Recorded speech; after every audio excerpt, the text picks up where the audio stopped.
இனிய காலை வணக்கம். நவலவதி தில்லத்தேவன் லண்டனிலிருந்து. பொறிச்சொல்லு முடிச்சு முடிச்சு 3 முடிச்சு போட்டு தாலி கட்டுவார்கள். அந்த முடிச்சு இந்த முடிச்சு ஒருக்கா அவள் பாப்பம் என்று தலையில் இருக்கிற முடிச்சு, கயிறுகள், நூல்களில் இருக்கிற முடிச்சுகளை அவுக்க சொல்லி அம்மம்மா சொன்னது நினைவுக்கு வந்தது.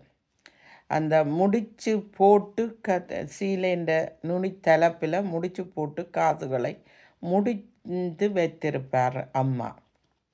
அந்த முடிச்சு அவுட்டுத்தான் காசுகளை இருக்கணும். சாக்குகளை மூட்டி மூட்டி தைப்பது வழக்கம். முடிச்சு போட்டு தைப்பது வழக்கம்.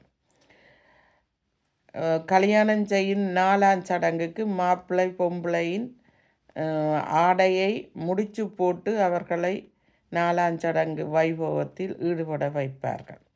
மயிர் முடியில் உள்ள முடிச்சுக்களை நாங்கள் அறுத்து மயிரை கீழே கொட்டும்படி செய்கிறோம். சிறு மூட்டைகளாக வெங்காயம், உருளைக்கிழங்கு என்று சிறு சிறு மூட்டைகளாக செய்து விற்பார்கள். மகளிர் காதணிகளில் ஒரு வகையும் இந்த மூட்டு என்று சொல்லப்படுகிறது.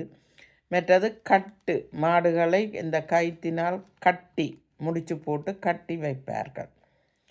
முடித்தல், ஒரு கல்யாணத்தை முடித்து விட்டோம், அது பிள்ளைக்கு எமக்கு பேரன் நீங்கிட்டுது, ஒரு சுமை இறங்கிட்டுது என்று சொல்லுவார்கள்.